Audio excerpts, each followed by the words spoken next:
तेलंगाना के साबिक वजीर के.टी. रामाराव ने कहा है कि बीजेपी के पास इंतखाबात लड़ने के लिए उम्मीदवार ही नहीं, जिन लीडर्स ने बीआरएस पार्टी छोड़ दी थी इसी को उम्मीदवार बनाया जा रहा है। के.टी.आर का कहना था कि बीजेपी के पास कैडर भी नहीं है। इन्होंने बीजेपी के उस दावे को मजाक का खेज करार दिया कि मोदी की लहर चल रही है।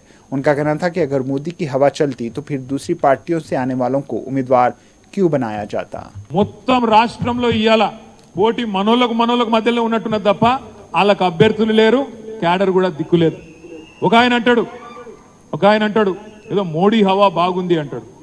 మోడీ హవా అంత బాగుంటే వేరే పార్టీలకి వెళ్ళి ఎంపీ అభ్యర్థులు ఎందుకు తీసుకుపోతున్నావు? మరి మీ దానిలో చిన్న కార్యకర్తను పెట్టి గెలిపించుకునే దమ్ము లేదా నీకు? మోడీ హవా ఉంటే, అంతగానం ధైర్యం ఉంటే బీజేపీకి వేరే పార్టీ నాయకులను ఎందుకు దేవులాడి కాళ్ళు పట్టుకొని ఎత్తుకపోతున్నారు? మరి అంతగానం హవా ఉంటే ఎవరిని పెట్టినా గెలవాలి కదా. మరి లేదు. నేను ఒక మాట దయచేసి మిమ్మల్ని ప్రార్థిస్తున్నా, ఆలోచించమని కోరుతా ఉన్నా.